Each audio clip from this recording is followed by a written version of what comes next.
Good morning, my dear channel followers. English with Mr. Aziz Zuhair from A to Z. You are welcome to follow this video. Today, I want to speak about an appealing book that is so interesting, so meaningful, and so impressive. Do not miss it, please. This is a great opportunity for you to enrich your potential and intensify your experience. Die Empty is the title of a book written by Todd Henry. It was first published in 2013. Actually, the book is a motivational message. It is pregnant with so many implications, so many connotations, and so many interpretations.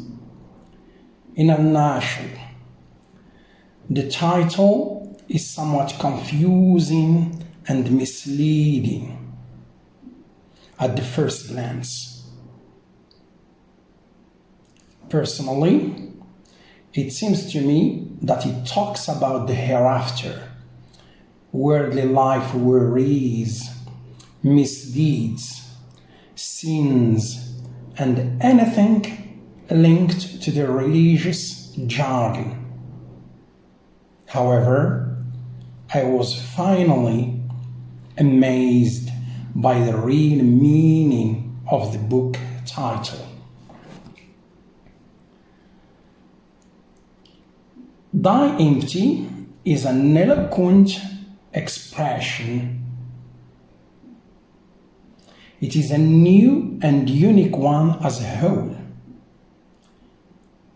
It runs against hollow and fake slogans, since it motivates people to fight a diversity of vices and defects, such as avarice, negativism, procrastination, snobism, egomania, boasting, and egotism.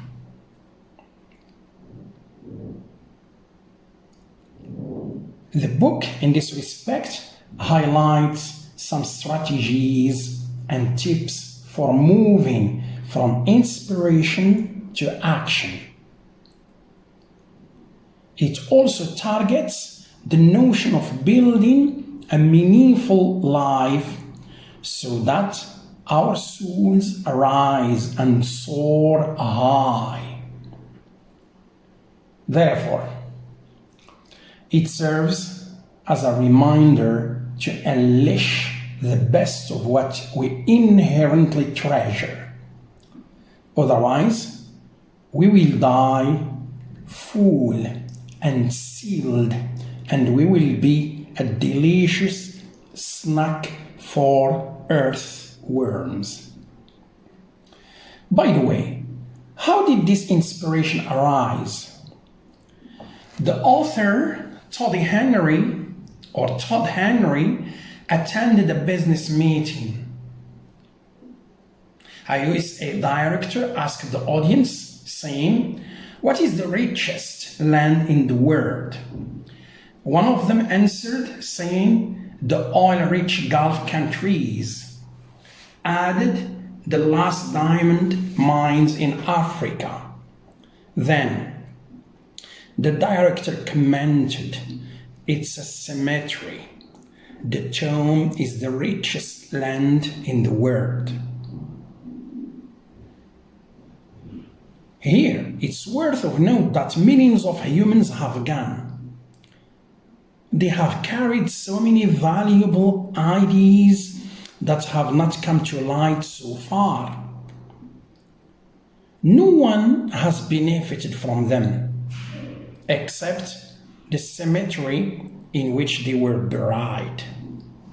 In this case, Todd Henry has been making every effort to impress people to trigger them, to prompt them to empty their ideas and energies and turn them into tangible things before it is too late.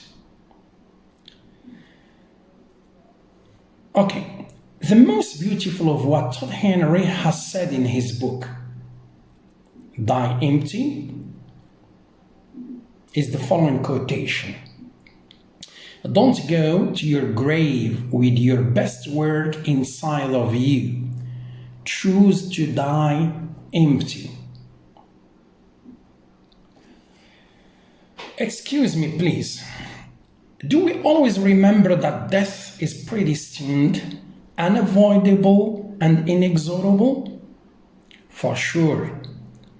One day we will divorce all our properties involuntarily and against our will, once for all.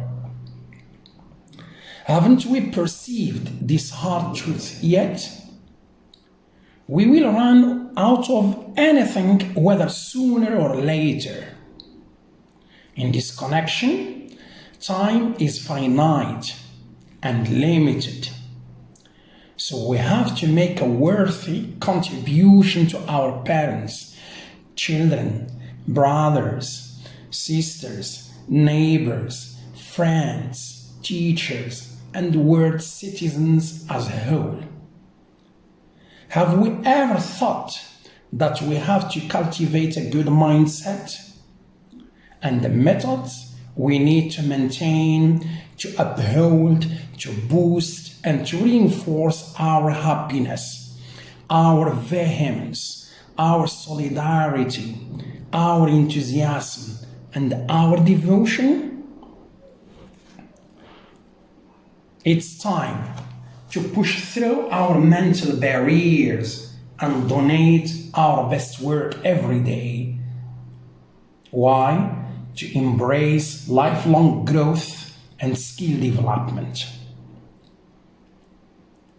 For this reason, we have to counter aimlessness and define as well as label our goals without ambiguity, without fear, and without hesitation. Please, we should bear in mind that there is good inside us. We should never conceal it. We should hand it down freely before we leave. If so, this is the right time to implement it, to spread it, and to offer it in a lavish way without any return.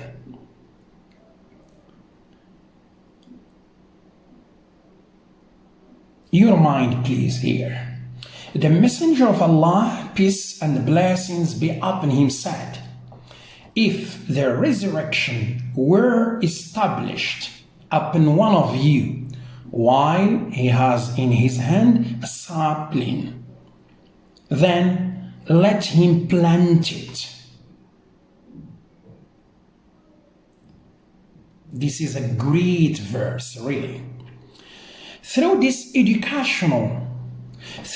prophetic guidance, our fundamental motto in life should be giving, selflessness, and sacrifice for the sake of others, even in the most difficult situations. We do not know when the deadline will expire. In the same vein, planting is a symbol of goodness, fertility, and abundant growth. The invitation here is open to everyone. Instead of cursing the darkness in which we have been staying for decades, let every one of us light a candle. I underline this word, I stress it. Light a candle in his or her surroundings. I cannot find any excuse for anyone who saves knowledge or effort that can displace the rubble of ignorance. Hence, we have to take the initiative now and post something useful on our Facebook pages or any social media platform. Now, let me remind you and me of some good deeds that can be offered to humanity instead of standing still without the slightest move or transfer. The list goes on. Yet, let us make our own to make a difference and die empty. First, participate in volunteer work. Second, establish a reading club. Third, teach people a new language. Fourth, educate children to protect the environment. Fifth, advise an addict to divorce anti-health habits. Sixth, participate in illiteracy reduction campaigns. Seventh, give charity, even a little. The last one, sponsor an orphan. These are just examples that a person can do. Imagine how much benefit we would increase if we shared useful information about a book we have read, a life experience we have gained, a meeting we have attended, or a volunteer work we have done. Don't you see, this can be the beginning of the transition from the trough of backwardness to the space of progress? On the whole, we all weigh thousands of tons of good, but unfortunately, we give just a little. Are we ungenerous? If so, how can we be God's successors and representatives on earth? This is the question for all of us to answer. Thanks. هاي ما تنساوش تلايكيو لاباج ديالنا في الفيسبوك وتابونو عندنا في لاشين يوتيوب. ميرسي.